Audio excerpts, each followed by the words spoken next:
Welcome to HerStory, the world's greatest female athletes. During this show, we bring you the stories and backstories of those who have amazed us with their athletic prowess. These superhumans and their feats of strength, speed, skill, endurance, and competitive focus are beyond that of mere mortals. Today, we share the story of Althea Gibson, who stepped onto Destiny's stage and joined Janet TV's list of the world's greatest female athletes. Althea was born on August 25, 1927, in South Carolina. As a youngster, she moved with her family to New York City. Her family struggled financially and lived on public assistance. Althea struggled academically and was known to skip school. Interestingly, however, she loved playing ping pong. At the age of 14, and after winning local ping pong tournaments, she was introduced to the Harlem River tennis courts. Just 1 year later, Althea won a local tournament sponsored by the American Tennis Association. The ATA was a black organization established to hold tournaments for black players who were otherwise denied the right to play tennis. Over the next 13 years, Althea won 12 ATA championships. Althea's success at the ATA tournaments led to a scholarship to play tennis at Florida A&M University. Although she was a dominant player on the rise, she hit a ceiling. The simple truth is that most of the tennis world would not let Althea play.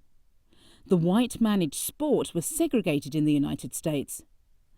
The spark for change came in 1950, when Alice Mabel, herself a former #1 tennis player, wrote a scathing open letter criticizing tennis for denying Althea the right to compete in the best tournaments. As a result, Althea received an invitation to compete in the United States National Championships.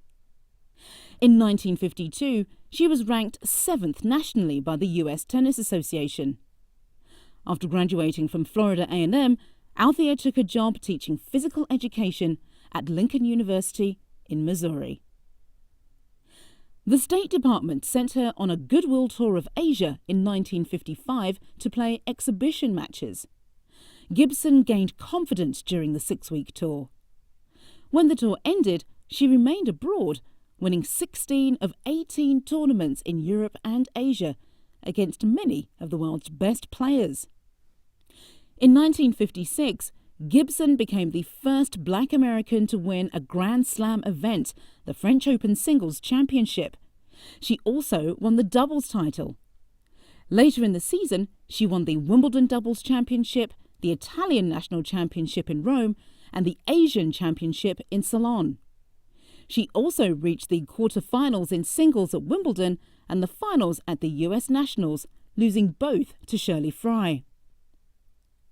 1957 was, in her own words, Althea Gibson's year.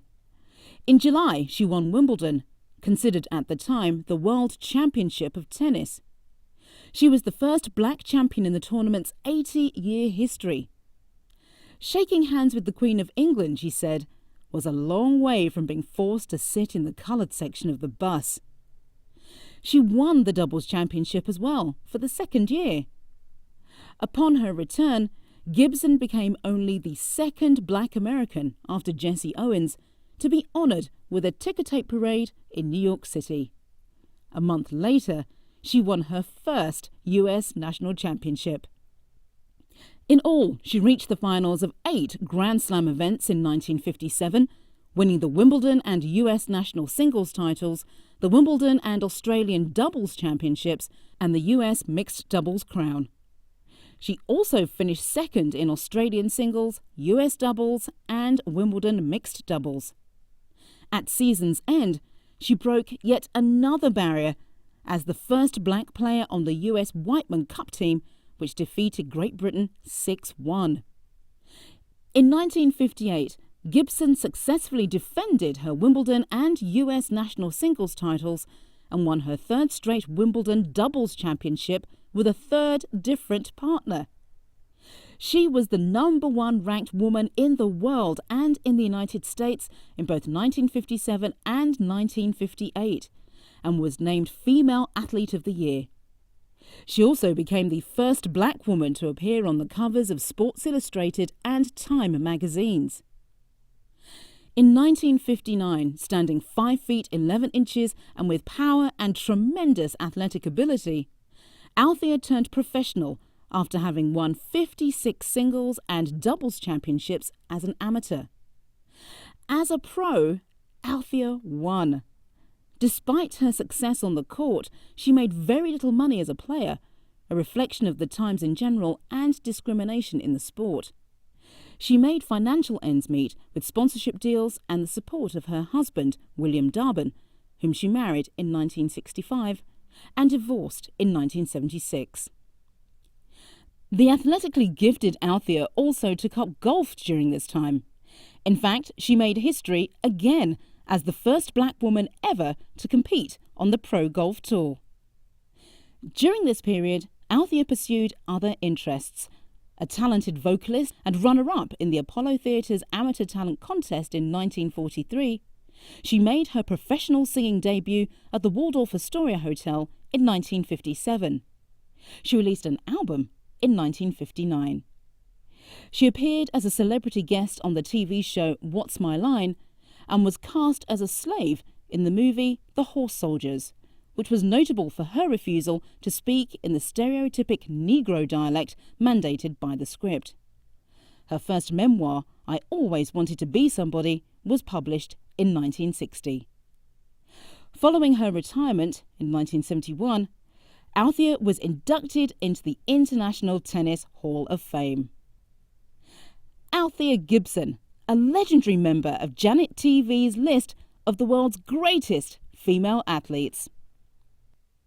Thanks for joining us. Look forward to the next HerStory, the world's greatest female athletes.